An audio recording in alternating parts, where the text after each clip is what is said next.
Roll call. Melton. Melton. Pauls. Palermo. Festerson. Harding. Jerem. Mr. President. Here. Would everyone please stand for the Pledge of Allegiance and remain standing for our invocation today by Councilmember Rich Pauls. I pledge allegiance to the flag of the United States of America and to the republic for which it stands, one nation, under God, indivisible, with liberty and justice for all.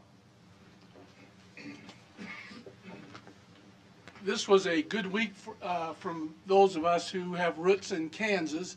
As I told my peers this morning, that a lot of my friends from Kansas came up and visited, and they were thoroughly impressed with what we had to offer. And I said, this is not unusual, because some of them also been to the College World Series. I said, we don't change, we just do good things. But there's something else that's probably even more important today if you read the paper. It refers a little bit back to Kansas. A lady by the name of Linda Brown passed away. Yes. And for those of you, if you think back, in the early 1950s, in a school system, a family wanted to send their child, Linda, to a school. And they would not allow that because the way the city was split up, it was predetermined where you were going to go, because just the way it happened to be organized. But this family, with sort of, you might say, having a little bit of gumption and with some help, if you can recall, in 1954, there was the Brown versus the Board of Education of Topeka, Kansas. Mm-hmm. And that started what needed to happen. So even though basketball is very important to us in Kansas, in 1954, that decision was made to open up the schools to everyone, probably much more lasting effect on all of us. So today we're going to have a good meeting. Yes, we are. Other days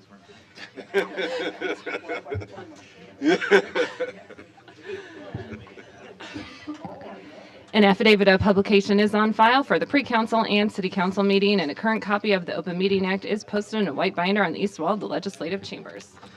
Good afternoon, ladies and gentlemen, and welcome to this meeting of the Omaha City Council. The council thanks you for being with us today. As a courtesy to those in attendance, we would ask you to turn off or mute any of your electronic devices. Madam Clerk.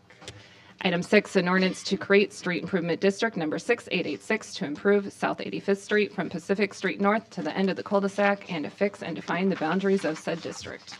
Public hearing on agenda item number 6 is today. Proponents, please. Seeing none, are there any opponents? Yes, ma'am. Are you a proponent or an opponent? Well, you'll tell us when we get here. Okay.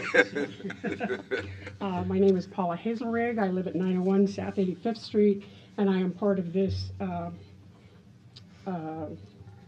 district that's trying to get our streets taken care of. Our concern is, in October we were told that the entire project would run about $212,000, and that was a preliminary estimate. In March we got an estimate for the total project of $517,000, which is an increase of about 85%. We were told that over a period of 20 years we could pay out, and it would be about $504 per household if the city paid half. Now it's up to $925 per household. If we do it over 20 years, although we're seeing that Shirley Streets, and they may have opted to do it over 10 years, but we were never told that we would pay interest on the whole thing, and they're saying 5% interest. So we feel the city has been a little disingenuous in their presentation of how much this is going to cost, because I am sure that between October and March that cement didn't go from $220,000 to $517,000. So if you're going to do this with other areas of the city, I suggest that you tell them up front what the costs are, because we spent a lot of time getting people to agree to the $504, only to find out it was $925 and possibly even as high as $18. $100, and that makes a big difference when 7 of our 14 neighbors are on fixed income and retired. So all I would say is, yes, we would like to have it done. I'm not sure that with the new changes in the money and the amount that we can actually afford to do that. So if you are going to deal with other areas of the city, please be upfront with them and give them a closer estimate. Let them know about the interest that will be charged so that they don't spend a lot of time then backtracking and having to go to the asphalt option instead of the concrete, which is, I think, where we are today. Okay, So, that's thank all. you. So you're not a proponent or an opponent, you just have some concerns? I would be in favor of it, but I'm not sure we can get Okay, 51% to do that with the increase in the cost from what we were originally told. okay, so I'll officially keep you in the proponent category for now. Okay, you can do that. Okay. And let me ask if there are any other proponents to be heard. If not, are there any opponents to be heard? Seeing none, the public hearing is closed. Mr. Jerem. Yes, Mr. Stubbe, could you, or if there's someone here other than you that you want to have address this, come up to talk about how the city could be so far off on the estimate, how and when the interest payment is usually disclosed, and if we approve this today, is there still the protest period left where people, if they want to end this, that they can? Oh, okay, Heather Tippy Pierce. Heather Tippy Pierce, Public Works Director. Stubbe pointed at me, so I popped up. Yes, so the first information that residents typically receive is the information in our FAQ. It's something that we take a look at annually based on city construction data, and it is a ballpark figure. Just if we were to do a project in any random neighborhood across the city, here's a ballpark figure. What the residents have gotten now prior to this public hearing is a conceptual estimate that's directly responding to conditions in their specific neighborhood. So as we go through this process, until we get to the design engineer's estimate, the estimates that are provided are continually refined. This estimate also is provided on the basis of the residents having 100% of the cost themselves. The interest is disclosed as a part of the FAQ that is provided to the neighborhood champion for distribution to the neighborhood. And recently, because of feedback like these residents, the newest petitions that we've been putting out has also included information about the interest. The interest is a bond carrying interest rate that's provided by the finance department, and that is because we have to use bond funding to help get these projects to happen. So that is simply a carrying rate, and the information that we disclose, like I said, as we get feedback from neighbors, are continually looked at and updated. So yes, in the future, we will be more explicit and have continued to be more explicit about those details that folks get involved with. And I would recommend that we migrate from the ballpark type figuring, because ballparks can be as big as, you know, the big house in Michigan where the Wolverines play, to I think of really wildly varying number potential in that, to the modern sophistication that the city has based upon the experience of now having done a number of these, that may be able to still be an estimate in nature, but far more precise in providing a number that is likely to be in the general vicinity of and not so far off like this one was. Certainly, Councilmember Jerem, that's what we are attempting to do here by providing the conceptual estimate. With the FAQ, that typically is information that's distributed by multiple offices to multiple sectors of the city and is updated once a year.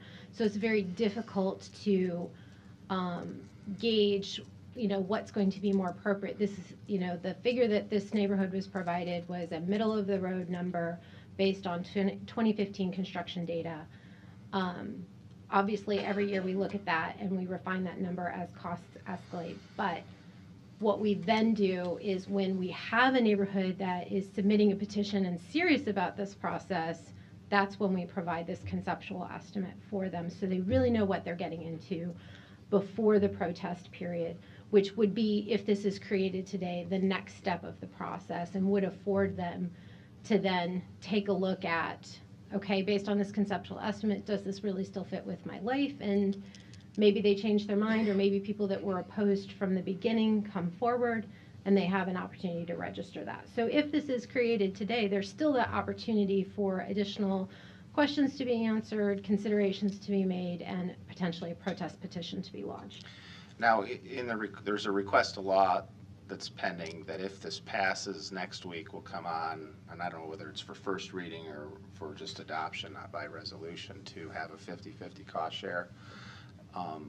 Would the protest period for this particular SID start today, or will the clock restart after that? No, the protest petition, or the protest period does not start until the publication of the district happens. So what's happening here today is simply that we had greater than 50% of people come forward and say, we want to pursue this option.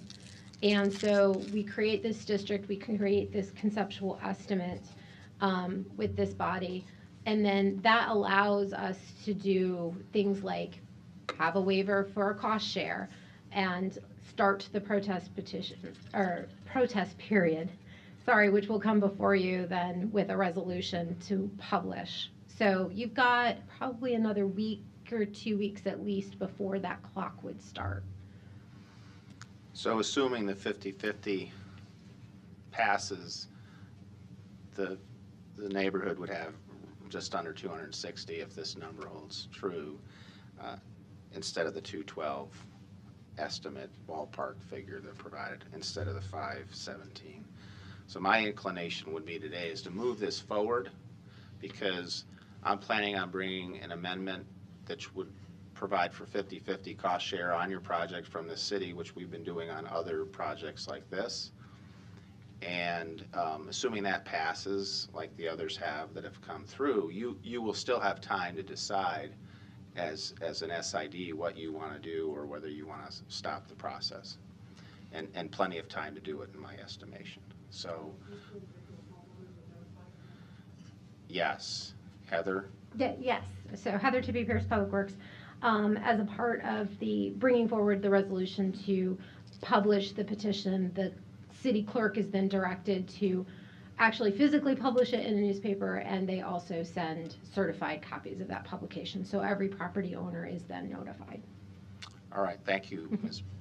Tippy Pierce, and I would make the motion to approve. Second. Moved and seconded to approve. Mr. Festerson. Thanks, Mr. President. I just wanted to second that and also acknowledge Mrs. Hazelrig, who is here today, who I've known for a long time, and for her comments and her observations through the process, which has at times been tricky as we try to tackle all this issue throughout the city.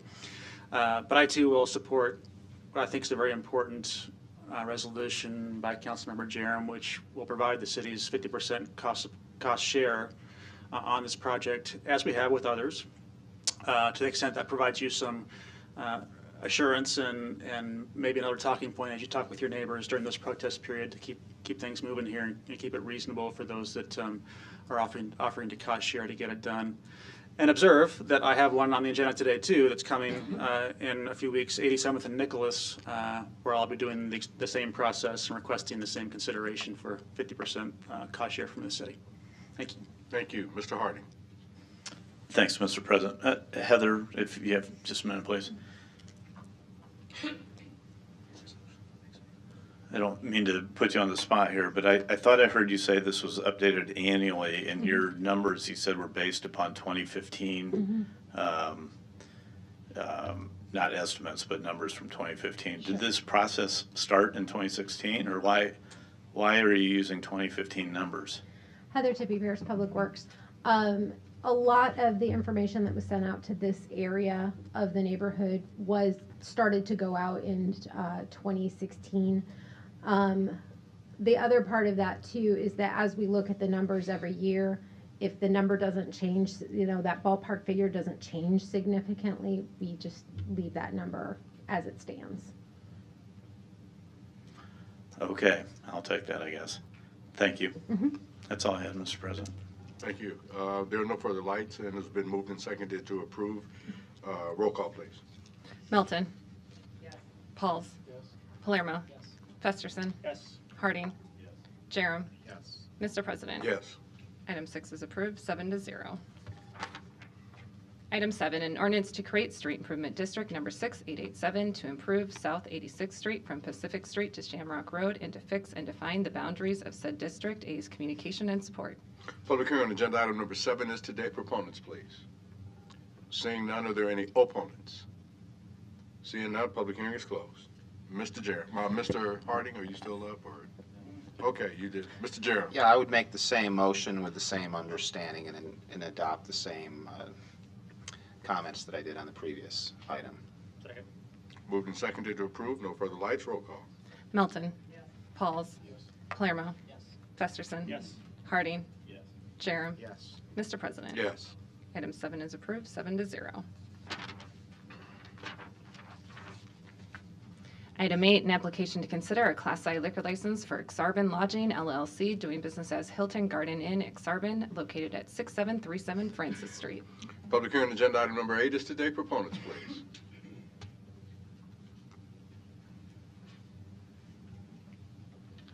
I'm Steve Young, this is John Klimple. We're just here to represent Exarban Lodging if you have any questions. Thank you. Are there any other proponents who wish to be heard? Seeing none, are there any opponents who wish to be heard? Seeing none, the public hearing is closed. Move to approve. Second, roll call. Melton. Pauls. Yes. Palermo. Yes. Festerson. Yes. Harding. Yes. Jerem. Yes. Mr. President. Yes. Melton. Councilmember Melton passed due to potential conflict of interest. Yep. Item 8 is approved, 6-0. Item 9, an application to consider a Class I liquor license for Burns Glen, doing business as Burnsies, located at 504 North 33rd Street, with a waiver of City Council Liquor Rule Number 7 for parks. Public hearing on agenda item number 9 is today. Proponents, please.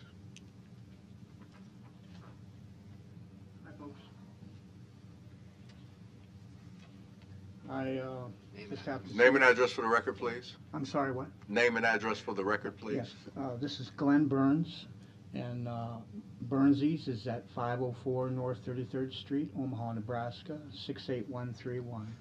Thank you. And we've applied for a license because our customers have requested that they have drinks with their meals, and we've been doing a lot of remodeling, and the business has actually been closed for walk-in traffic for the last 2 months, and our income is still increasing because we're doing to-go business while we're replacing the floors.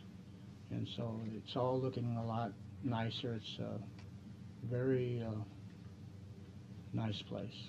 Okay, and you're here to answer any questions we might have, correct?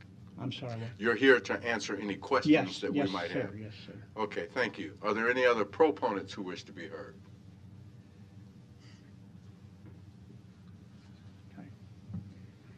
Luis Jimenez, 518 North 40th Street. I'd be a proponent. When the previous establishment closed down, I didn't know the details. It was odd, but it was very nice that Burnsies moved in, and the food's good. I don't visit it as much as I should, and so if this is going to help them with their business, I think it's a great situation for them. Thank you. Thank you. Are there any other proponents who wish to be heard? Seeing none, are there any opponents who wish to be heard? Yes, sir. To the microphone, please. Name and address for the record, sir. My name is Robert Hutton, 3216 California, and I am definitely against any more liquor whatsoever in my neighborhood. We have spent many years, first of all, I've been living in that area since 1961. So I've seen the neighborhood go up the hill, down the hill, and we're back up the hill again. I don't want to see it go back the other direction. We have a California bar that's been in operation for many years, doing a good business. We've had no problem with that bar whatsoever. We have had problems in the neighborhood with, you name it, and we've had it. We've had everything from the drunks on the street, in the bar, in the parks, everything else. And it's getting to the point to where we have people that are getting liquor somewhere. We don't know where they're coming with it, but they are being picked up around the street. We find them on the parks. Approximately 2 weeks ago, I believe it was, I was in the park early in the morning, walking through there, picking up trash like I do basically every week. There was a body wrapped up in, I consider to be a body, wrapped up in a sheet, laying there, and I did not know. First my thing was, I'm going to pull the blanket off and see if this person underneath there, alive or dead. I didn't want to do that, but I did call 911. They did come. They did correct the problem. There was a body in there. I wasn't too happy with the results of what they done, because all they did was get him up on his feet. He walked away, and that was the end of that. That didn't make me very happy. But we have had numerous incidences of the same thing. The people that buy these little bottles of liquor, and then they consume them on the street, they dispose of the containers on the street. That's part of what I pick up every week on the street and likewise in the park. It's a ongoing thing. The past winter, the city parks department removed the trash container from the park, so that actually aggravated the condition. I picked up more bottles and more cans because they didn't have a container to put them in. But the catch of it is, where are they getting these containers from? Well, they're getting them from local businesses. Now, the California bar, like I said, has been in operation for quite a few years, doing a good business, and I have no problem with that. As far as Glenn Burns' operation at his new restaurant, as per se, there has been I guess you'd call it a bar, in part of his building that's been there for quite a while. Whether it was built there as an ongoing thing for the future, I do not know. But if he wants to have the beer in there for his customers, for their meals, I have nothing against that. I have nothing against consuming any kind of a beverage factor in there for that meal. But as far as needing a liquor license, as per se, I am definitely against that. I've seen too many things that are bad about that. And all I can do is hope and pray that we can get the people together and recognize the problems we have already. We don't need no more problems. We've got enough already. And I'm to the fact of getting to the area where if somebody's going to come in there and tend to cause things to happen to be detrimental to my neighborhood, they're going to find I'm going to be awfully unhappy. And I see no reason for having that. If there was a reason for it, a need for it, I could understand it. But we don't have that. And I don't believe you can present me anything that will prove that they need that just for their business.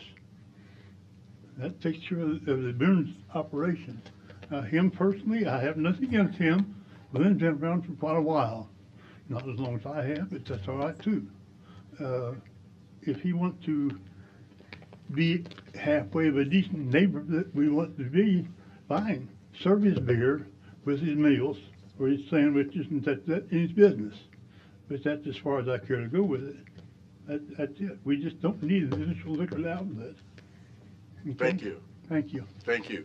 Are there any other opponents who wish to be heard? This is item 9 again. Any opponents who wish to be heard? Seeing none, public hearing is closed. Mr. Jerem. Yes, there are some items of positive news, and I think I'll cover one of the things, Mr. Burns, that you were probably thinking that you needed to address. But the first thing I want people to know is over the last 8.5 years, there's been a lot of positive redevelopment in the Gifford Park neighborhood. And it's probably, if not the strongest neighborhood association in the city, it's right up there, first or second, in the volunteerism, the the volunteer time, across the spectrum of ages of people from college kids to people Mr. Hutton's age that are still active, and instilling in the youth of the neighborhood the same volunteerism, and together they have programming of a variety of activities that have fulfilled a lot of needs for at-risk youth in the area. And they've managed to, through their keeping their neighborhood strong through their activism and advocacy to curtail the type of alcohol sales that have been going on and leading to those other problems, create an environment where the development communities come in and actually come in so strong after initially saying no, they wouldn't look at the north side of Dodge, they wouldn't look between Dodge and Cumming, and they wouldn't look north of Cumming, to now there's all sorts of projects from the Caniglia brothers at 34th and Dodge to the 31st and Dodge to Stephen Held's project to just south of Cumming on 33rd Street to the $100 million deal that Mr. Heisted and his wife has done.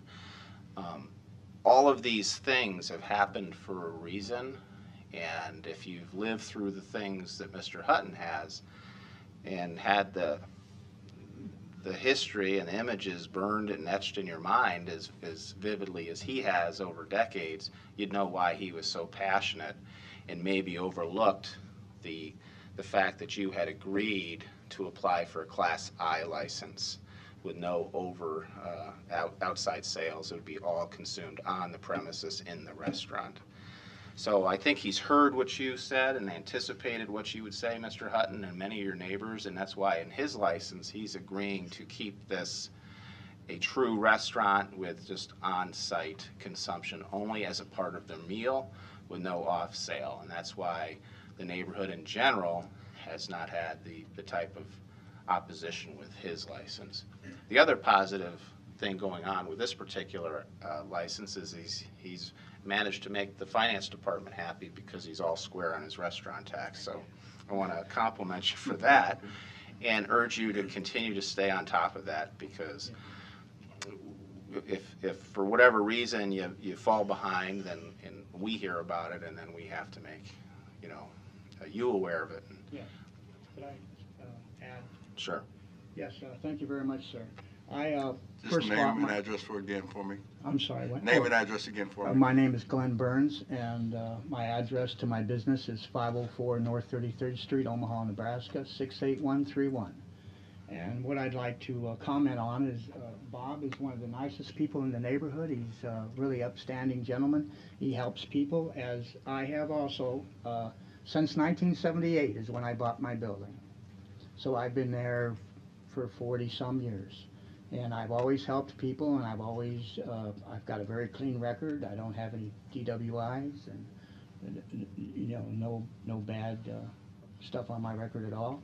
And the reason we have a bar there already is because Marrakesh Lounge, who I used to lease to, had a liquor license, and I was on that liquor license. And so that's the reason the bar's still there, and it's just been inactive because we've been in business for a year now, and we've been developing our menu, and we closed down for the last couple of months, like I said, to remodel, and it's very beautiful inside. I have memorabilia from all over Omaha, famous restaurants, Mr. C's and Lazy Leopard Lounge, all the art glass, and we have timbers, and it's just a very beautiful place. So your on-site license is a Class I from Marrakesh. It's going to stay a Class I with you, and in the future, Mr. Hutton, when he leaves here today, will have the reassurance from you that that's the way it's going to stay. Oh, of course. We're not into off-sales liquor. We just want to make our customers happy. We've had numerous customers say, well, when you get alcohol here, we like to have a beer with our dinners. And we have gourmet hamburgers, and we have chicken wings with our own homemade sauces, and we have steak Philly sandwiches, and we have salads. So thank you. With that understanding, I would make a motion to approve. Thank you. Second. Moved and seconded to approve. There are no further lights. Roll call. Melton. Pauls. Palermo. Festerson. Yes. Harding. Jerem. Yes. Mr. President. Yes. Item 9 is approved, 7-0. Thank you, folks. Item 10, an application to consider a Class I liquor license for Lee Trung Q doing business as Top Nails located at 2914 South 84th Street, contingent upon no objections from Life Church Omaha at the Nebraska Liquor Control Commission public hearing. Public hearing agenda item number 10 is today. Proponents, please. Yes, good afternoon, members of the council. My name is Jan Headley. I'm appearing on behalf of Trung Q Lee, the applicant, who's personally present. I'm happy to answer any questions. He operates a business called Top Nails.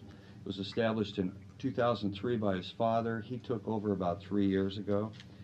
He's not turning his nail shop into a bar or anything like that. He just wants to be able to serve a drink to people while they're waiting for his services. He thinks that would enhance his business and it would provide a better experience for his clientele. I'd ask you to approve the liquor license, and if you've got any questions, we'd be happy to answer. Thank you. Are there any other proponents who wish to be heard? Seeing none, are there any opponents who wish to be heard? Seeing none, public hearing is closed. Moved and seconded to approve item 10. There are no lights. Roll call. Milton. Pauls. Palermo. Festerson. Harding. Jerem. Yes. Mr. President. Yes. Item 10 is approved, 7-0. Thank you. Item 11, an application to consider a Class I liquor license for Midtown Bar, Inc., doing business as Midtown Bar, located at 330 North 30th Street. Public hearing agenda item number 11 is today. Proponents, please. My name is Ed Stevens. I'm the applicant for the property at 330 30th Street. Thank you. Are there any other proponents who wish to be heard? Seeing none, are there any opponents who wish to be heard? Yes, sir. This is the hotel. This is the hotel. This is Midtown Bar. No, this is Midtown Bar. Yeah. No, this is the hotel. This is the They're just hotel. replacing. Motion approved. Second, roll call. Melton. Pauls. Palermo. Festerson. Harding. Jerem. Yes. Mr. President. Yes. Item 11 is approved, 7-0. Item 12, an application to consider a Class D liquor license for Danny's Corner Store, Inc., doing business as Danny's Corner Store, located at 3301 California Street. A's Communications in opposition. Public hearing agenda item number 12 is today. Proponents, please.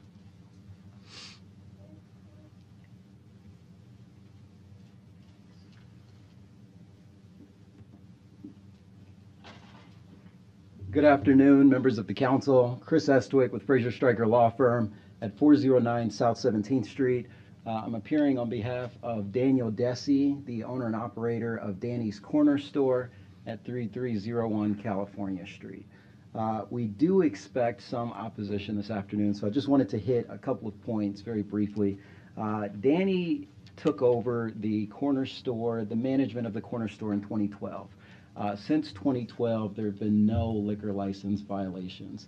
Danny took over ownership of the store earlier this year, and he has been operating it since. Danny is currently seeking an upgrade of his liquor license from beer only to beer and liquor. There are two other establishments, one next door and one directly across the street, that also sell off-premises liquor, packaged liquor sales. And, right now, Danny is at a competitive disadvantage relative to the other establishments in the neighborhood. So Danny does desire to upgrade his liquor license to beer and liquor, and we would be happy to answer any questions that you may have. Thank you. Are there any other proponents who wish to be heard? Luis Jimenez, 518 North 40th Street. Proponent, the owner of this establishment. I know him. I go to the corner store often, and they're very responsible people. They speak with all their customers. They know all their customers, and it's a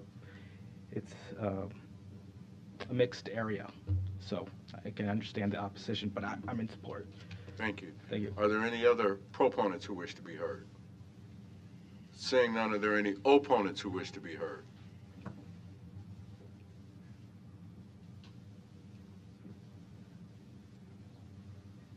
My name is Jerry Sullivan. I live at 132 North 33rd Street. I have previously submitted a letter to each of you outlining a number of reasons I'm opposed to this liquor license expansion, but I wanted to highlight a couple of the following. Although the articles of incorporation filed by Danny's Corner Store last November state that it's for a retail grocery business, it does not really sell much in the way of groceries. Please refer to the pictures that were submitted to you with my letter of opposition and delivered to the city clerk's office yesterday. You will see 8 floor-to-ceiling freezer cases full of beer, aisles full of potato chips and junk food, and 4 large coolers of single beers by the front register. The inventory of beer attached to his application for this license expansion bears this out. It runs for 4 single-spaced pages. How is this any different than White Clay, Nebraska, pushing alcohol sales on low-income people? What also concerns me is that the applicant in his application said that he was, quote, committed to running a safe and successful operation, unquote. Yet when I went into his store this last Friday night at 10 p.m., after attending a play at the Shelterboat Theater, I was accosted by Mr. Desi for taking pictures in his store. He told me he had me on video, that it was illegal to take pictures in his store, that he was making a police report on me, and that he'd called his lawyer at Fraser Stryker on me. I'm a slightly built 71-year-old man. I felt very threatened and intimidated by Mr. Desi. Yet when I introduced myself, he told me that I was bullying him. Now imagine children from the soon-to-be completed New Yates School stopping after school at Danny's Corner Market and being confronted by a store full of beer and junk food, which store now wants to also sell hard liquor and wine. What kind of message does this send to our children, and will his intimidating behavior towards me be transferred to high-spirited young school kids? I'm very opposed to any expansion of this license. Thank you. Thank you.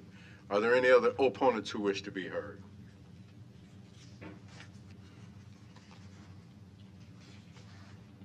My name is Robert Benzel. I live at 132 North 33rd.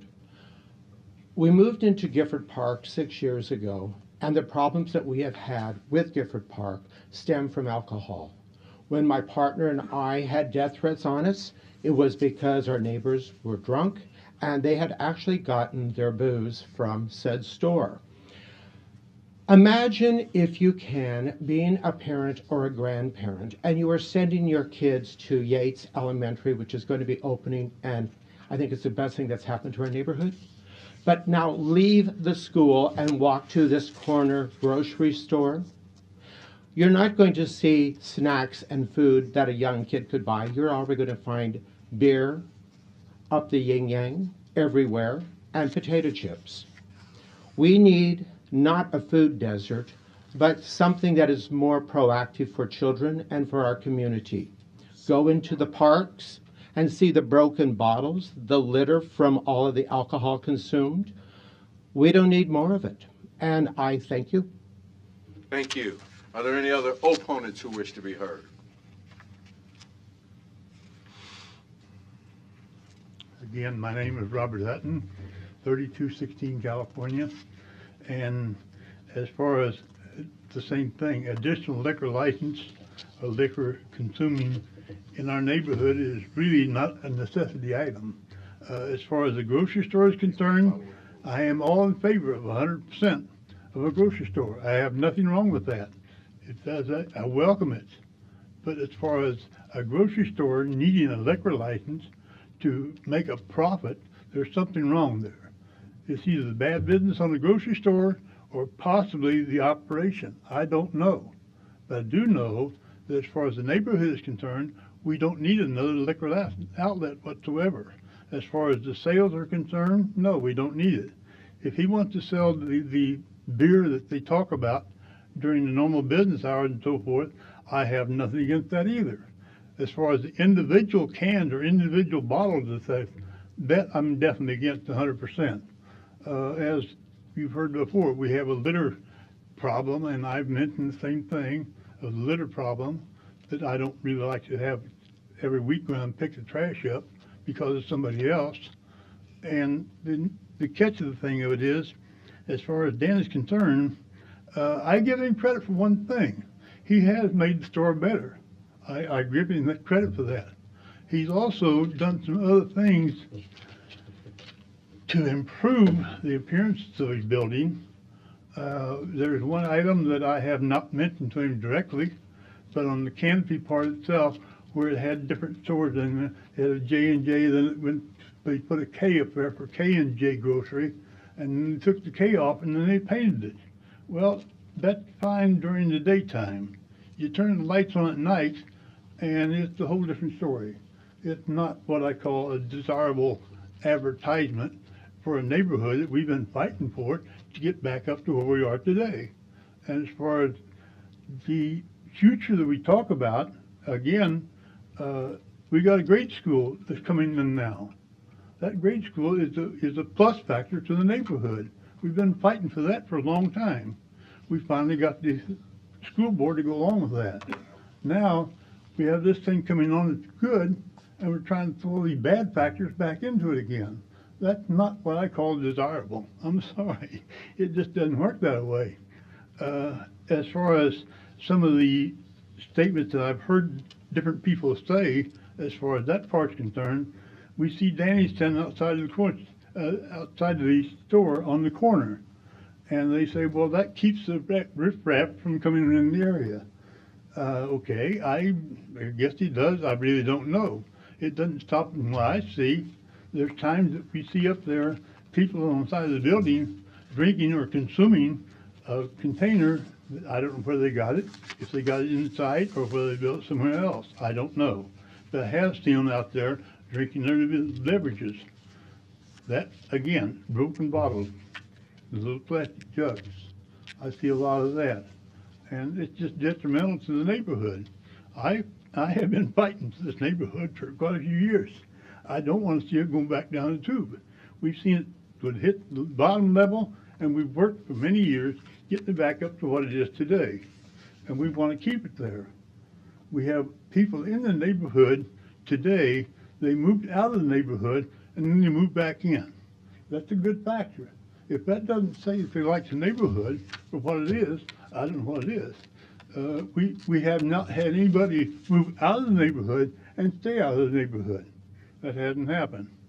The school children we have there from Creighton University primarily are very good people. We welcome them. But they're not the ones that are doing this other stuff. And they don't need to have that kind of habit. As far as Dan himself, again, I have a good working relationship with him. We get along fine as far as I know we do.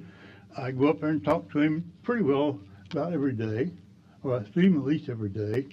He knows where I stand. I know where he's coming from. And I just don't see the need for additional liquor in our neighborhood. If he has to have liquor to make a living, then maybe, I don't know. I'll reframe that statement. Thank you. You're welcome. Are there any other opponents who wish to be heard? Seeing none, do the proponents wish some rebuttal time? Please. Again, Chris Estwick, 409 South 17th Street, appearing with Daniel Desi at 3301 California Street. So I'd just like to touch on a couple of points. First and foremost, we are aware of the revitalization that has occurred in the Gifford Park neighborhood. And I'd like to think that my client has played a pivotal role as a strategic partner in the area. By most accounts that I've heard, Danny has led the corner store to performing a 180. Before, it was a rougher spot in the neighborhood, and the people that I have talked to, and similar to what you've heard today, have all agreed that Danny has largely turned that corner store around. In addition to that, I think that there is a reputation that's associated with that corner store, and I think that reputation is based upon the actions of previous owners and not based upon Danny's actions in running the store.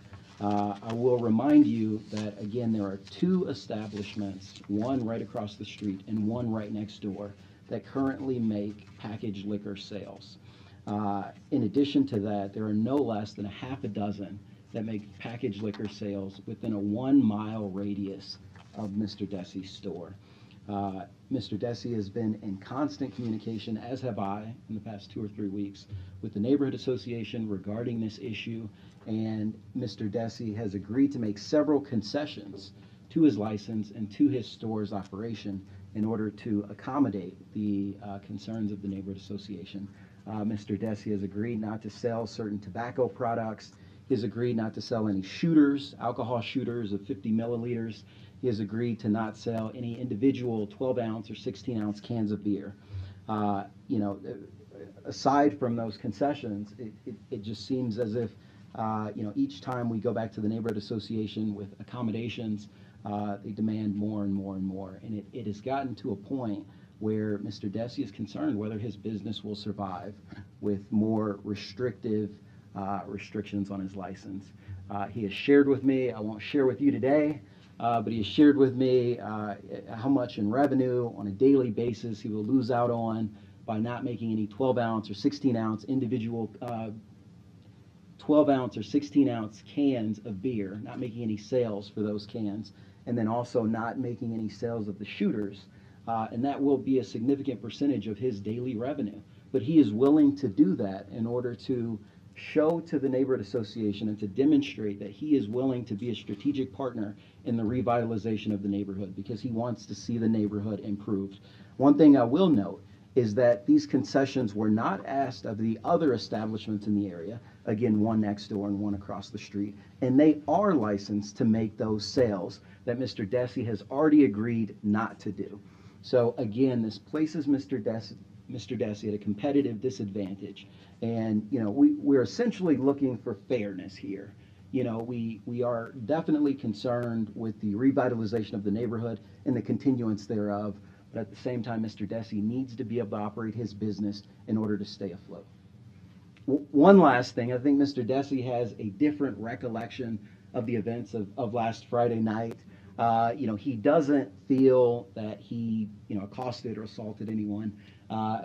It's my understanding, based on the story that was relayed to me, that there may have been some harassing behavior and discriminatory language that was used that Mr. Desi reacted to. Have a seat, sir. Have a seat. That Mr. Desi reacted to. Thank you. So again, that's what my client has described to me. I won't have him hash out the details before you, but again, we respectfully request for the upgrade of my client's liquor license in order for him to compete with the other establishments in the area. All right, thank you. That closes the public hearing. Mr. Jarrell. Well, They had the rebuttal. there's a number of things that come to mind, but the first one is, you know, a picture's worth 1,000 words. For you to stand up there and say you are a resource and a partner with the revitalization of this neighborhood, when what I see is that you have made yourself the poor person's refrigerator to grab these one-offs right at the counters, they go out and then get drunk in the park, like I've seen, and like Mr. Hutton's seen, and like everyone else in that neighborhood has seen, is to me incomprehensible that you would come up here and say that.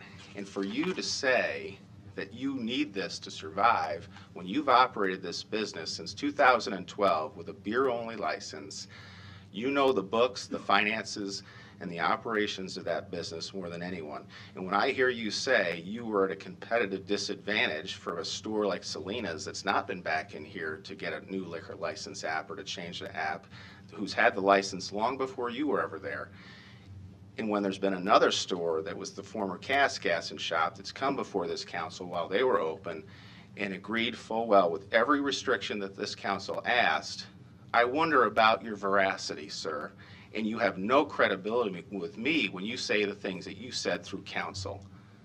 When this neighborhood, considering their passion and advocacy, came to you and said, agree with our restrictions, they would support the upgrade to a D, provided you didn't have the 375 ml or 50 ml, and provided you didn't have less than 32 ounces. That's a community resource. That's a community partner. That's someone who's willing to work with a neighborhood. In the 8 years that I've been on this council, I don't know that I've ever seen you at one of the neighborhood association events. I don't think I've seen you at the Easter egg hunt. I don't think I've seen you at the Friday night market. I don't think I've seen you at the holiday party. I don't think I've seen you anywhere but in your store. I'll tell you something I've seen outside of your store. I've seen a lot of cars pull up real quick and make some very quick handshakes. I've seen police that are around the neighborhood trying to break up the issues of the neighborhood that are causing problems for others. So when I hear you say you are going to be at a disadvantage when you knew full well what you were getting into, how dare you? But the worst is when you called me on the phone and told me how you were going to keep everything the same, and then I see a D license.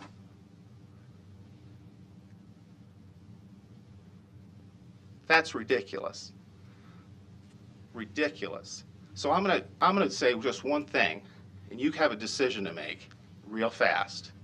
You support the D with no single sales, 375 ml or less for distilled spirits, and no single sales of beer, 32 ounce or less, or I'm going to make a motion to deny. So are you okay with that amendment or not? And keep in mind, the Liquor Commission has denied a D application at this site before. It wasn't even me. I wasn't even at the store when they do that. For the thing you said, in the Easter hunt, I wasn't even here. Every year I donate $100 for that. Being in the store, Chris, we live in the same neighborhood, but I've been here from 7 o'clock to 10 o'clock every day in that store.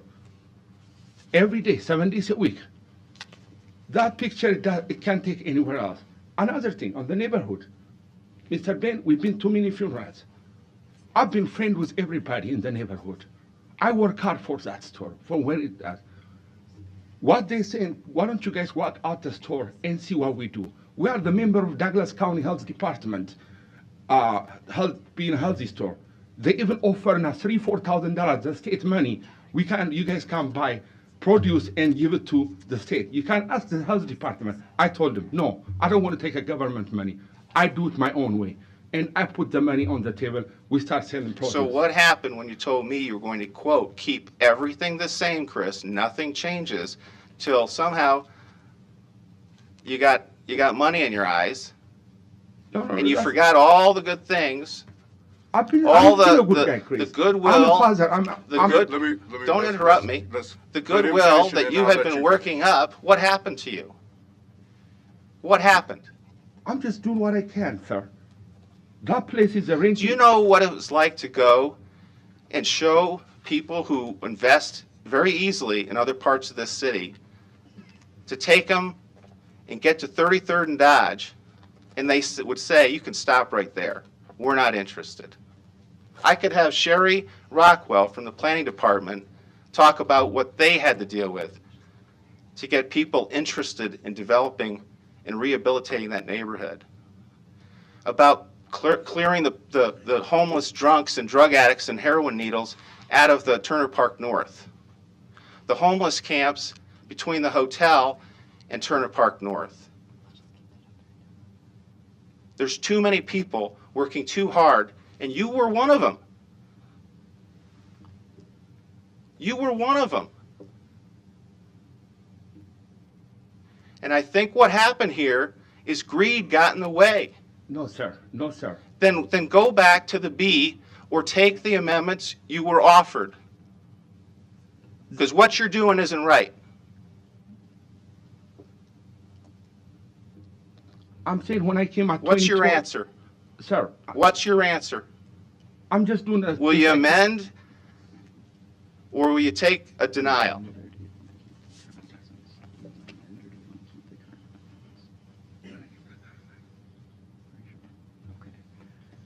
Mr. Desi has decided to keep his license as is. So you'll amend to a B? Correct. Yeah. So moved. It's been moved and seconded to keep it as a Class B. Mr. Festerson. Thanks, Mr. President. Obviously, some emotional feelings about the neighborhood here and people's businesses, which we all understand. But I did second that motion. I think that is the right decision to make here today. I think reflective in a lot of the testimony we had here today, I'm impressed with Gifford Park. It is on the upswing. There's amazing things happening there now. And it hasn't always been that way. And we've always been very careful about how we're handling liquor licenses all across the city, but especially here in cooperation with the neighborhood. And I often refer to it when I talk about neighborhood business districts across the city that have had success along these lines, like the Dundees and the Bensons and the Florences and the Blackstones. 33rd in California is just like that, and it's happening.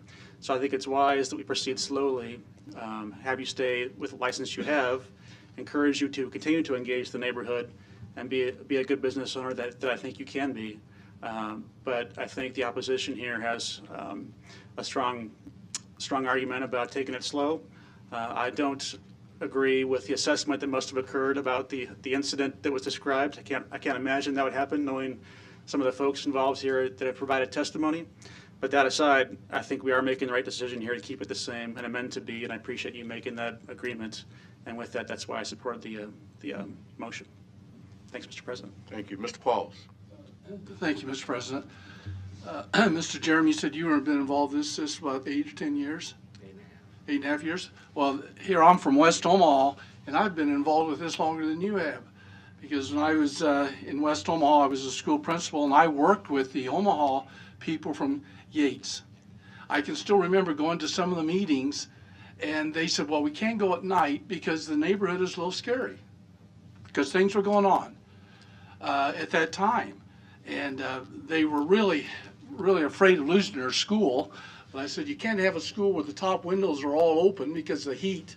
That's how you get the air out, because it got so hot in there. Well, it's nice to know that something new is coming. I see some very sincere people here, and I truly believe that if you think you're right, and if you can prove you're right to the neighborhood, I know it says you work there an awful lot of hours, look at the future. Build a trust with them. If you're a cornerstone of that neighborhood, they're going to be more receptive in the future. That's how I believe it. So I do need to support Mr. Jerem's motion. Thank you. There are no more lights. A couple of comments that I would like to make. First of all,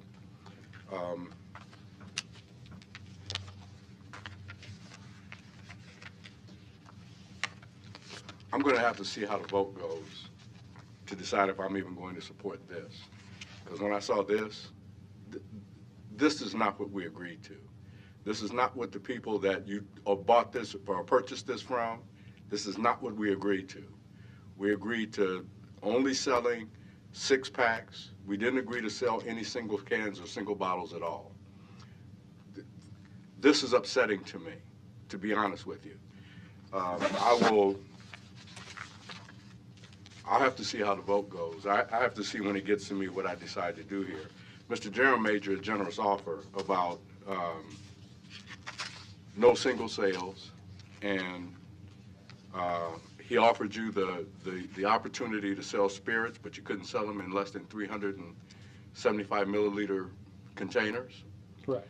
I don't think it was a smart move for you to do that, but you've done it. So I'll decide when the vote comes to me. But I'm really disappointed to see that picture. Well, and Mr. Because that's not what we agreed to. That's not what the previous owner agreed to. When you took over, you were with him at that time, and you're right. You and I have been to a number of funerals together, unfortunately. Yes. And in addition to that, let me say that if you think it was difficult trying to get developers to come into the section of town where Mr. Jerem is, think about how difficult it was for me to start getting developers interested in North Omaha. And we finally got them in a position where I used to have to call them. Now some of them are starting to call me. But that's as a result of the work in the community, various members of the community. That's a reflection of the work of the people on this council, that we're in this position now.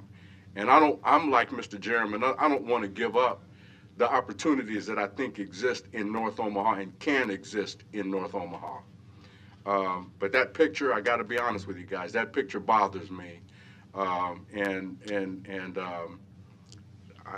guess the vote here is in favor of you keeping the license the same. And I guess I'm going to go ahead and go along with that. But understand that that picture bothers, and that's not a picture I want to see again. Mr. Ben, I'll do anything from the neighborhood. That was a special for the. I would suggest that you join the neighborhood association I will. for one. I will. Please do that I for will. me, because that way there's no disconnect. You got disconnect now I'll do between you anything. and The the neighborhood neighbors. asking me, I'll do anything. Okay. To be honest with you, I spend more money. I give up more money than any business owners in the neighborhood do. Okay, see I'm that. not That was gonna, a special for I'm my not gonna, department. I'm not gonna address how much you spend or what you, because I don't know anything about that. What I do know is that, and I understand the emotional aspect of this for you. And I'm trying to be respectful of that. But I also have to tell you that I'm not happy with the picture that I saw. But I'm going to perhaps go along with what this council decides that they want to do. But there's been a lot of work, man, a lot of work to get North Omaha to the point where it is. And it's nowhere near where it needs to be. But to get it where it is now, I mean, that took a lot of work. It took a lot of patience from people in the community. It took a lot of patience and work from people on this council. I'm a little frustrated with it, but when the vote comes, I probably will vote to keep it the same way that it is. But guys, you got to understand that picture. That picture bothers me, and that's a picture that I don't want to see again. Mr. President, may I respond just Yes, very you- briefly? you can- you certainly I know that can. the public hearing has closed, but I'd just like to touch on a couple of points. Sure. So one, first and foremost, as a personal matter, as someone who was born and raised in North Omaha, Yes. and has spent the majority of my life in Omaha, I would like to say that I really do appreciate all of the efforts that everyone here has made, the City Council in its individual capacity as an organization, the neighbors who are concerned with their neighborhood. I appreciate all of it. I appreciate the investment. And one of the things that I do when I am not practicing law is I'm out there in the community, and I'm constantly attempting to do the same thing. So, I don't want it to be misconstrued as if, we're working against those efforts. What I see when I took on Mr. Desi as a client about 3 months ago, is I saw a man who was very much involved in his neighborhood. He told me he had great relationships with the neighborhood association, which I found a lot of people who support that statement. He told me that, the store was in a rough spot in 2012, and he was not the owner of the store in 2012. He started working at the store, and I think it's been on an upswing since then. He took over ownership earlier this year. The picture that you see are the single containers of beer that Mr. Desi has agreed to discontinue in the event his license is upgraded. So I understand that may have a cerebral effect on you seeing the picture and seeing that, that's working against all of the efforts of everyone for the past couple of decades to revitalize North Omaha. But I want to tell you that is not, I don't believe at least, it's not representative, and it is not indicative of the picture that Danny painted to me that he would be able to pursue if he was allowed to upgrade his license. He told me, and he told the neighborhood association previously, before he even obtained legal representation, that he would discontinue single beer sales of 12 ounces and 16 ounces, which are in that tub. And he told me that he promised the neighborhood association that he would not sell shooters ever. And I think there are a lot of neighborhood ills in Gifford Park that are being unfairly attributed to my client, because the other two establishments in the area sell those same items. Let me just say this, okay? I respect and understand what you say. I respect Danny for all intents and purposes. I know him from a number of the events that we have been at together, most of the events that have not been good events. They've been funerals and other things. So, wakes, all of that. So, but if in fact the intent was to sell off what you're not going to use anymore, you should have let somebody know, because that picture doesn't look good. I agree. And I don't, and we didn't make an agreement that says, we want you to not sell single bottles or single cans except for the brands that you're going to discontinue. It was all of it. It was a uniform.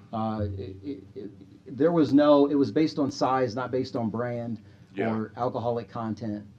I'm good. I'm okay with it. I just wanted to express, my thoughts about this because when I saw the picture, I was disturbed by the picture, and it's been rough enough doing the kind of work that we've had to do to entice developers into our community. And I don't want to see that go by the wayside under any circumstances. And even if it was an item that was going to be discontinued, either somehow we should have known about it, or you should have never done it in the first place. Just sell them the way they are. But that's my feeling, and I've expressed my thoughts, and that's where I am on this. Thank you all. Mr. Harding. Thank you, Mr. President. I want to make sure I'm clear on something. So if, as amended, from D to B, Mr. Desi would then still not be able to sell the singles? No. Is that correct? Or the Yes, shooters? yes, he Right. wouldn't be able to sell the singles.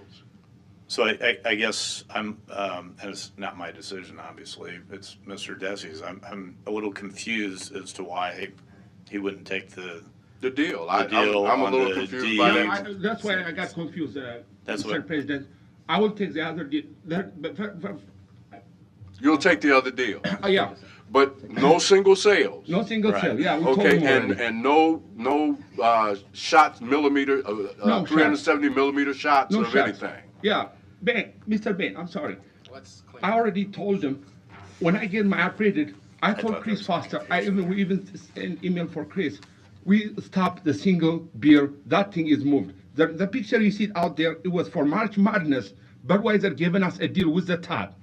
That's why the picture taken. It was a one-time deal. The March Madness is over, it's moving.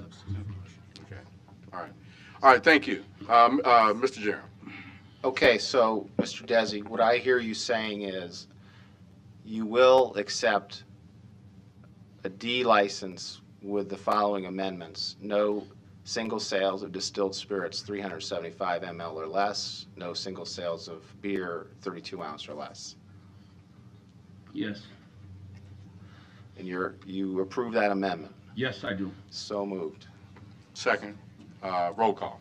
Okay, and just for clarification, this is just approval of a Class D with the stipulation, so it's just one. Yeah, Class Okay. D with the stipulations. Okay, Melton. Yes. Pauls. Yes. Palermo. Yes. Festerson. Yes. Harding. Jerem. Yes. Mr. President. Yes. Item 12 is approved, 7-0. Good luck. Thank you all for your consideration. Item 13, an application to consider a Class L liquor license for 1905 Vault LLC, doing business as Benson Brewery, located at 6059 Maple Street. Thank you. Just before, Danny, before you go, join the neighborhood association, please. What's that? Join the neighborhood association. I promise you got my word, I'll meet you on some other places. I'll join you. Bob, did I join you guys? Thank you. Well, that's all you need to tell me. Thank you. Yes, sir. Item number 13, proponents, please. Joe Carmichael, 9811 Calhoun Road. Thank you. Just answer any questions we might have. Thank you. Are there any other proponents who wish to be heard? Seeing none, are there any opponents who wish to be heard? Seeing none, public hearing is closed. Motion approved. Moved and seconded to approve item 13. No lights. Roll call. Melton. Pauls. Yes. Palermo. Festerson. Yes. Harding. Jerem. Yes. Mr. President. Yes. Item 13 is approved, 7-0. Item 14, an application to consider a Class K liquor license for Dillon Brothers Harley Davidson, Inc., doing business as Dillon Brothers Harley Davidson, located at 3838 North HWS, Cleveland Boulevard. Public hearing on agenda item number 14 is today. Proponents, please. Mike Bischoff, Dillon Brothers, 3838 North Cleveland. I'm here for any questions. Thank you. Are there any other proponents who wish to be heard? Seeing none, are there any opponents who wish to be heard? Seeing none, public hearing is closed. Roll call, please. Melton. Pauls. Palermo. Festerson. Yes. Harding. Jerem. Yes. Mr. President. Yes. Item 14 is approved, 7-0. Item 15, an application to appoint Corky E. Anderson as manager of Lake Ventures LLC, doing business as Fresh Time Farmers Market, to their Class C liquor license locations at 13215 West Center Road, 17550 Gold Plaza, and 14949 Evans Plaza. Public hearing on agenda item number 15 is today. Proponents, please. Good afternoon, Corky Anderson, 16320 Madison Street. Thank Here to you. answer questions. Thank you. Are there any other proponents who wish to be heard? Seeing none, are there any opponents who wish to be heard? Seeing none, public hearing is closed. Ms. Melton. I just want to take this opportunity to thank you. I think I spent some time at your store last year selling hot dogs and brats and making money for veterans, and you have a beautiful honor to vets outside there, that sculpture outside. Yeah, the clay Fresh works Time. that you have for the Mission 22. We're very Yes. proud of that.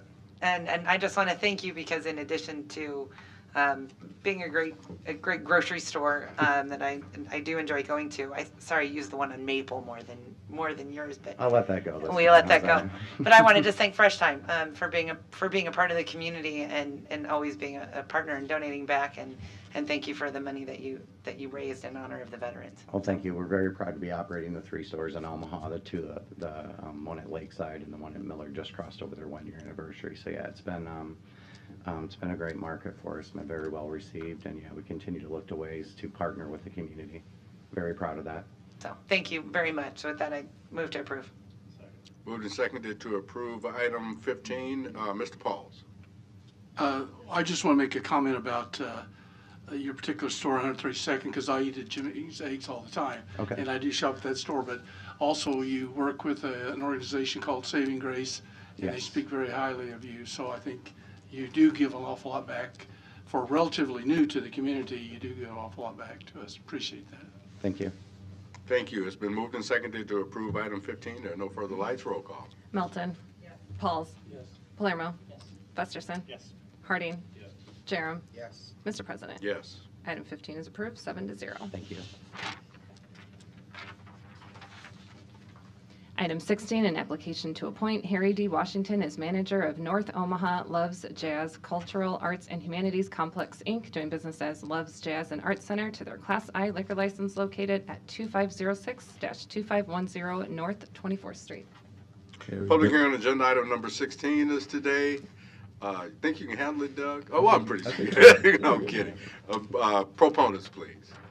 You just here to answer any questions? Answer any questions. Can we get your name and address for the Yes, record? Harry Douglas Washington III, address 2510 North 24th Street. Thank you. Are there any other proponents who wish to be heard? Seeing none, are there any opponents who wish to be heard? Seeing none, public hearing is closed. Mr. Pauls. Thank you, Mr. President.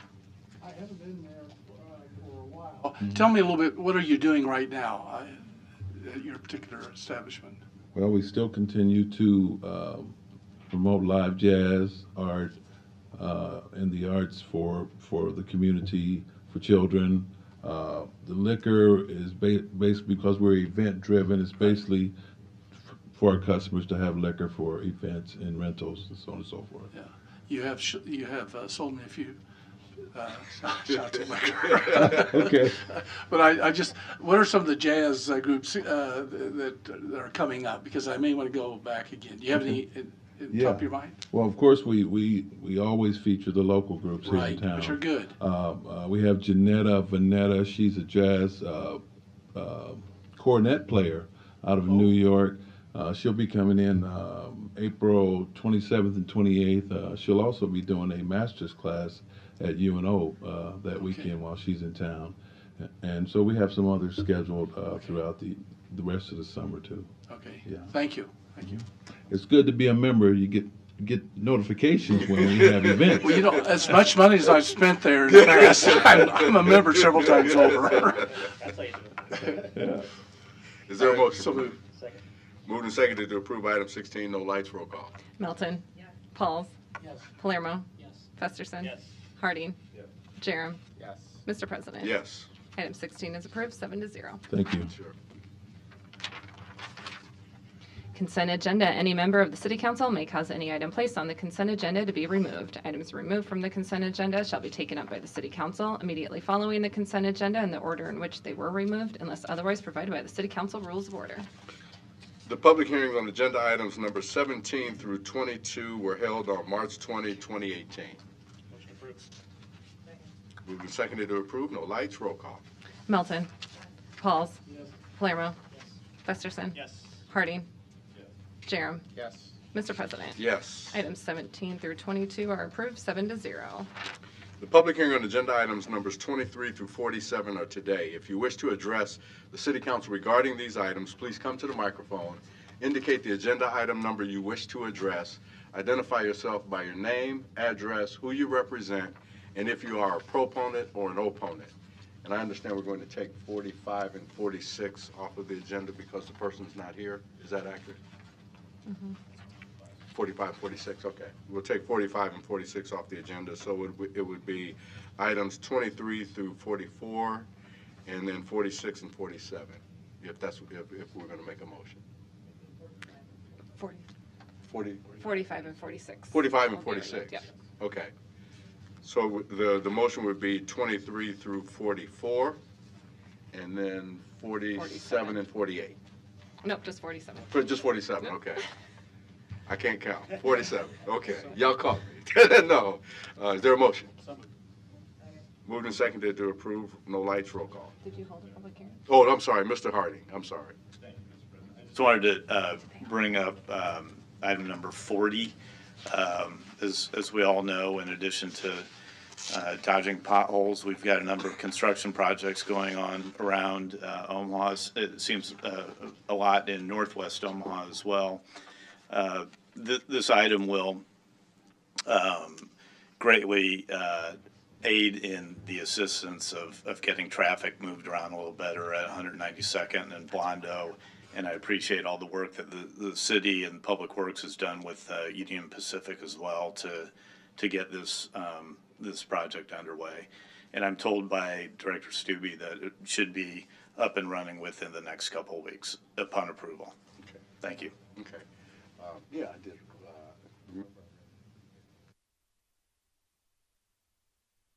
Hold a public hearing. We did hold a public hearing. I was right. Okay. And it's been moved and seconded to approve all the items with the exception of 45 and 46. Roll call. Melton. Pauls. Palermo. Festerson. Harding. Jerem. Yes. Mr. President. Yes. Motion passed, 7-0. Do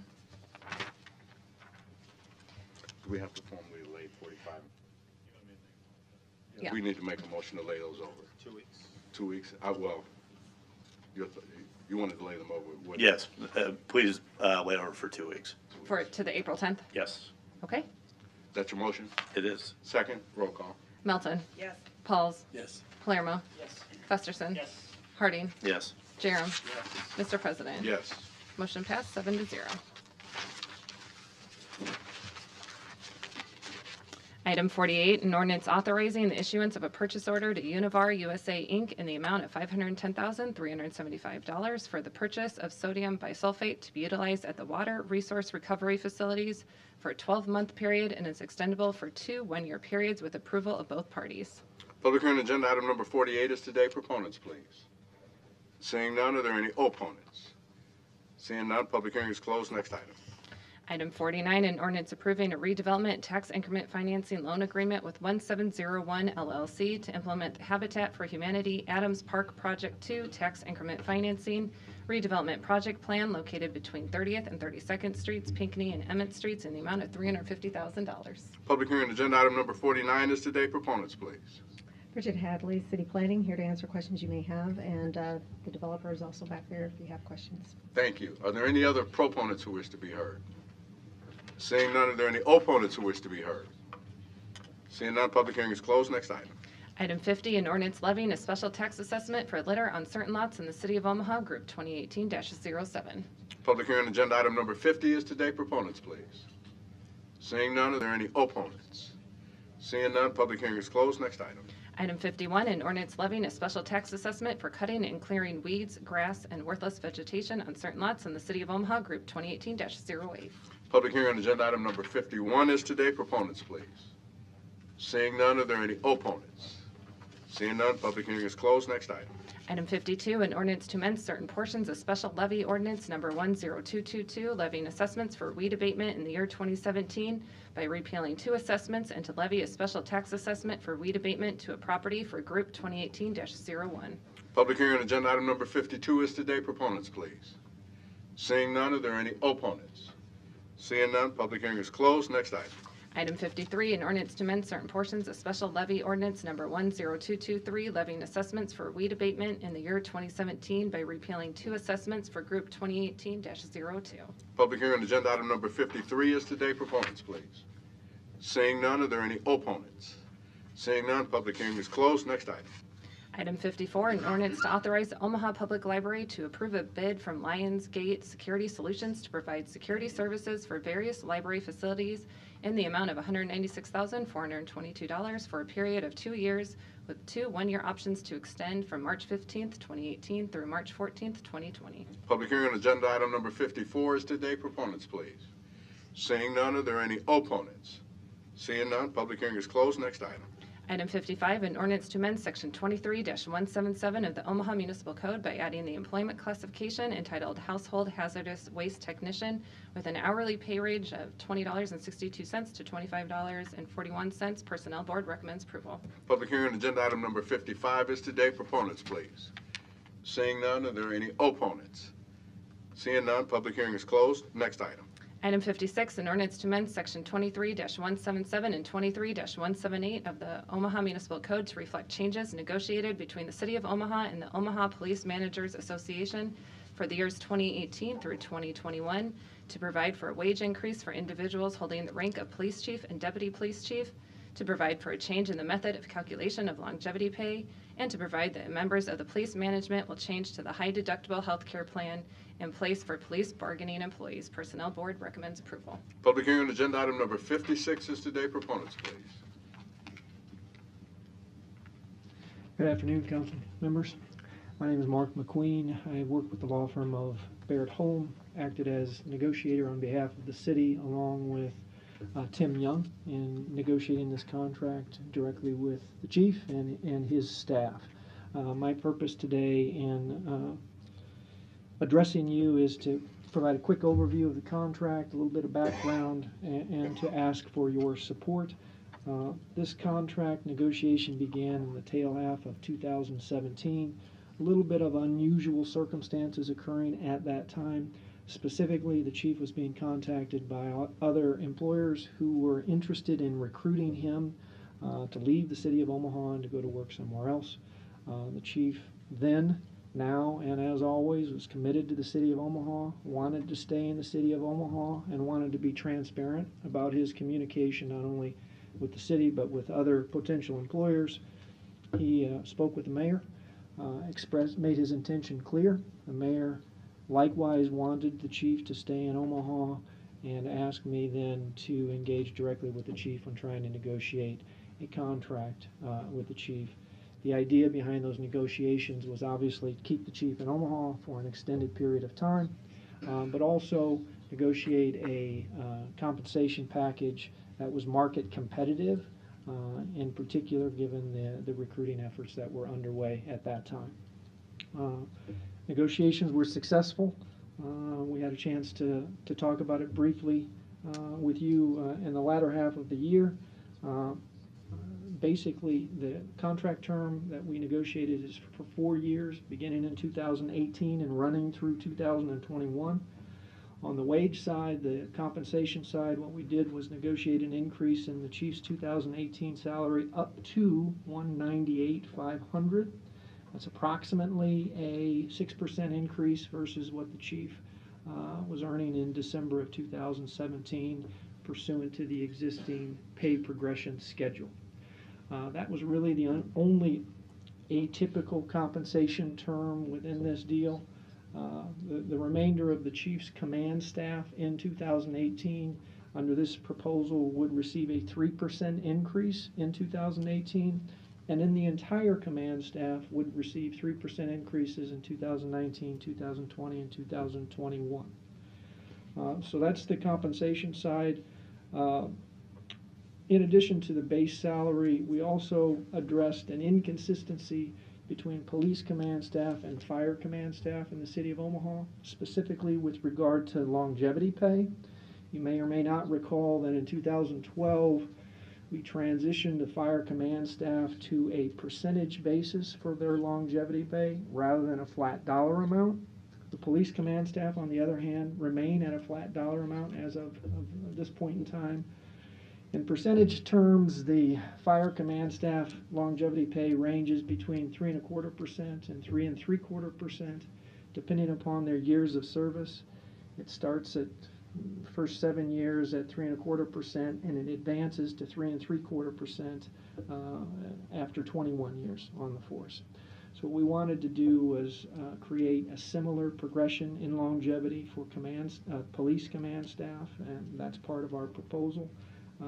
The police command staff, their flat dollar amount longevity pay is currently valued in the neighborhood of 2.2% to 3%, just slightly under 3%.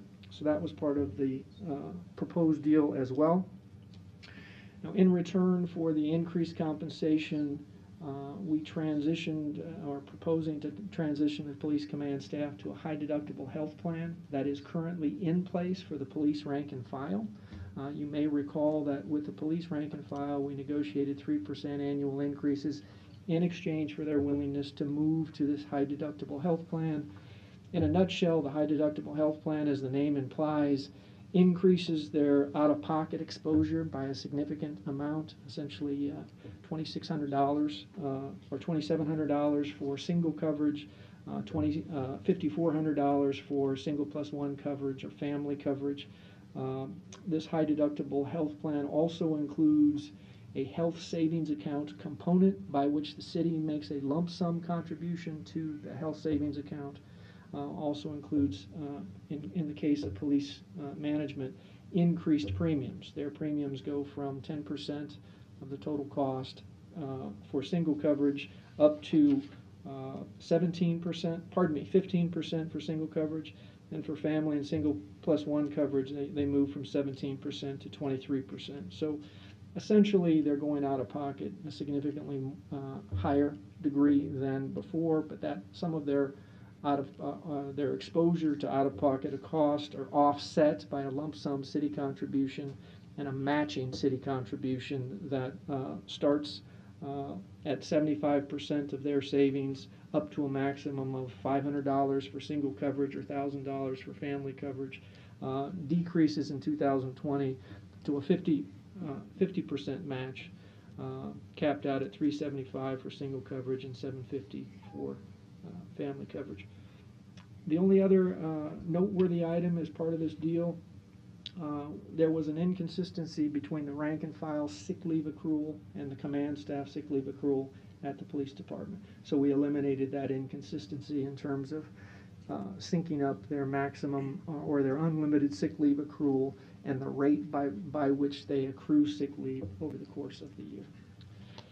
That's essentially it. It wasn't a terribly lengthy or sophisticated deal, but it's a deal that was designed to ensure that the chief stays in Omaha where we want him to be for the next 4 years, and his commitment to the city and to the mayor was with these terms he would stay in his current position through 2021. Be happy to answer any questions that you may have, but that's my overview. Thank you. Are there any other proponents who wish to be heard? Seeing none, are there any opponents who wish to be heard? Seeing none, public hearing is closed. Mr. Festerson. Thanks, Mr. Festerson. Mr. President, I'm Mr. Festerson. Yep, Right? Mr. Okay. Got that right so far. I want to thank Mr. McQueen for his overview there. He always does a nice job of presenting what sometimes can be complicated economic terms and negotiation points that I think are important to express at this juncture to the public and to the City Council as to how this went. And I think one of the most significant things he mentioned is the concession to go to a high deductible health care plan that was achieved with the bargaining group. It's something we've been trying for a long time as a city to get to as we manage our healthcare costs amongst all of our bargaining units. So I see that as a significant portion of this contract. But then I also just wanted to mention what I think are the other two most important parts of this contract, and those are its duration and its encouraging of longevity for our current command staff. So with a lot of the command staff and the chief here today, I wanted to first compliment them on the work they are doing and the service they are providing to the citizens.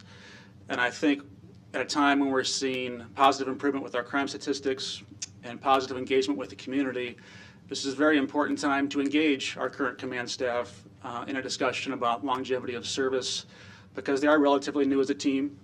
And it's a very important service we provide to our city. In fact, I think we probably all agree public safety is one of the most important things we do.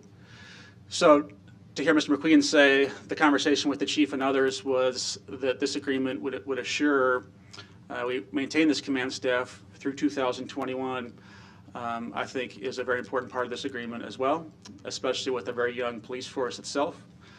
So I think the 4-year duration is also a very important part of this and one I agree with. So I wanted to compliment them on their work, indicate my support for this agreement going forward, which would be next week. And also on a personal note, I know we're all thinking about it, wish the chief and his brother well and a swift recovery. Thanks. Thank you. Mr. Pauls. Thank you. I have no interest, I have no need for additional information because like I say, you have something you want to keep on there, you have to pay for it. But one part that I would like, and I'd like to make this state, we think highly of our police, we think highly of our fire, I hope we think highly of our civilians. So when I see health saving account, which I think we ought to go, I hear you have an offset matching. Is that true? There's an offset there to help with the health saving account, Mark? So far, I mean, would you come up? Because I'm concerned about the health, because I know we have to control that. But you're telling me in the with the police, there is the savings account there. The city is going to help them out. That's exactly correct. In basic terms, and I know health insurance is sometimes confusing. Yes. High deductible health plans are somewhat new, and they're not very common. But what's happening here is the city is setting up accounts. It's essentially a bank account for each employee, and it's called a health savings account. Right. And the city is going to finance that account with annual contributions, and the amount of those contributions, lump sum, being made by the city depend upon which plan the employee enrolls in. Right. In other words, the city's contribution for single employee enrollment is going to be half as much as the city's contribution for the family plan enrollment. And the idea behind that health savings account is to the extent the employee incurs any medical expenses, they can be paid directly out of that account.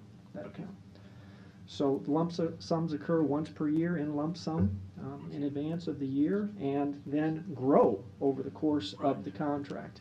In this particular contract, as with the police rank and file, there's not only a lump sum savings, there is a matching contribution. So if the employee chooses to contribute funds, to have money withheld from their regular paycheck and placed into the health savings account, the city is matching those savings as well.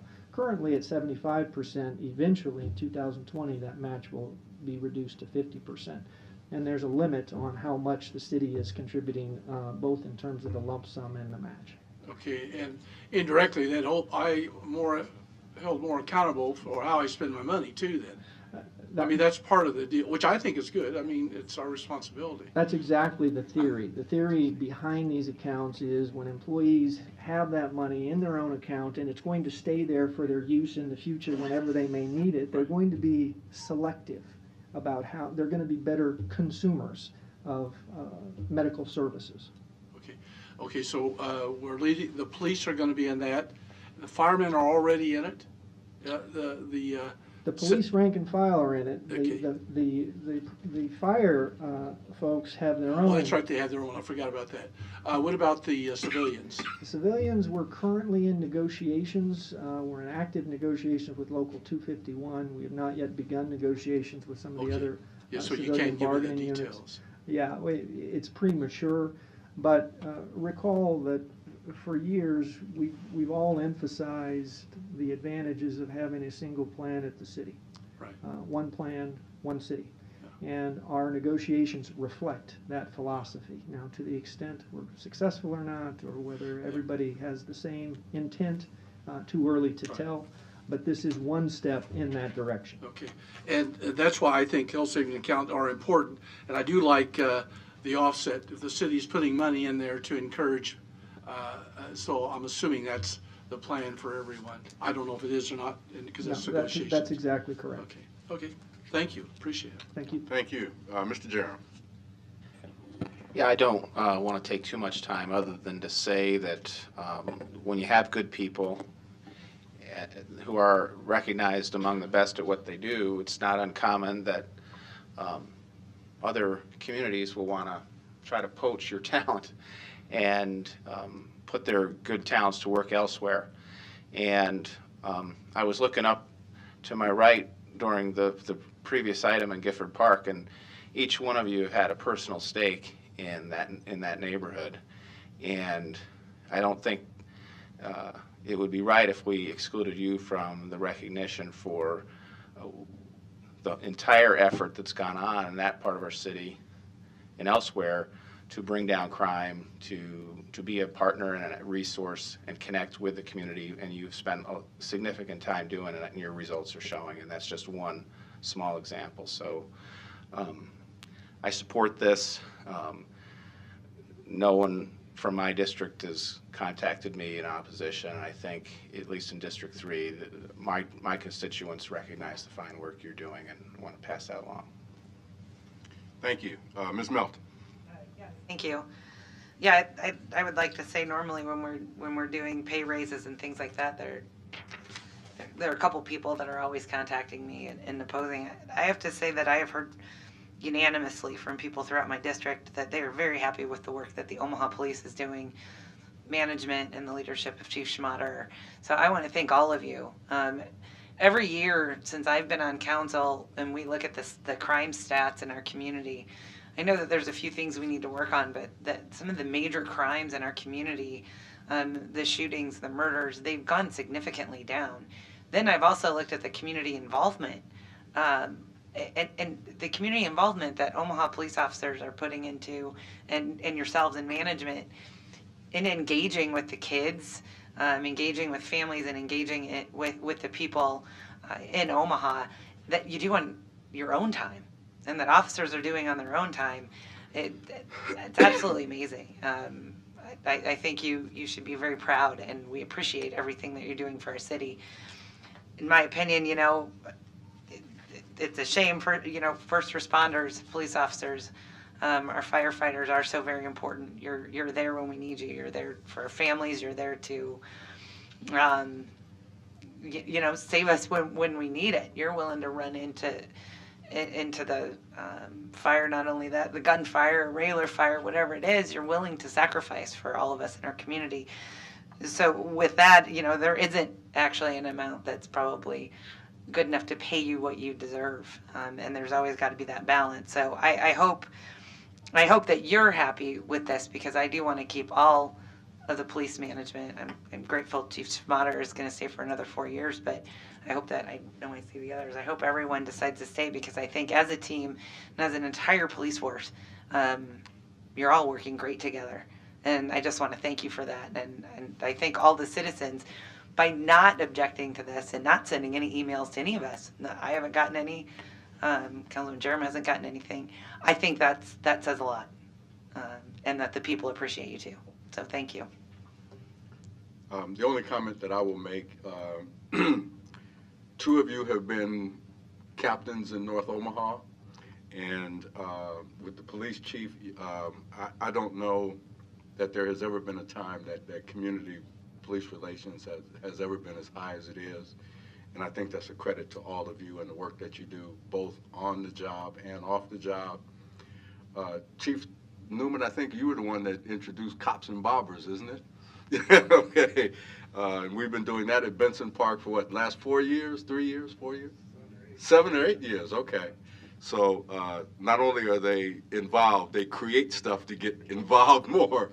So my thanks to you all, and next week I plan to support this contract. So thank you, and thank you for the tremendous work that you do, and sometimes it's like the work we do. It's kind of thankless sometimes, but for the most part, we recognize the community effort. We recognize the work that you do. We recognize by the statistics what we have accomplished together as a collective group, community, elected officials, police and fire. We work together, And as a result of that, the statistical numbers that you see reflect the hard work that we have all engaged in. But you all especially deserve a lot of thanks. So next week I'll be supporting the contract as well, and thank you for your service. Mr. Harding. Thank you, Mr. President. I don't take it personally that you always seem to miss my wife, but I don't always. I missed it one time.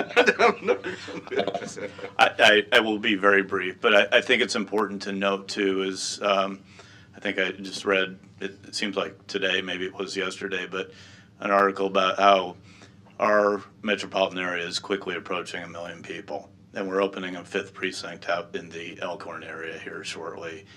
And we are a big city, and we need to be able to attract and retain the great talents that we have here. And with that, I will also be in support of this next week, and didn't want to take too much time, but thought that was important to note because of the increase of our size. And with that big city, we have big problems, and we need to address those. Thank you. You're right.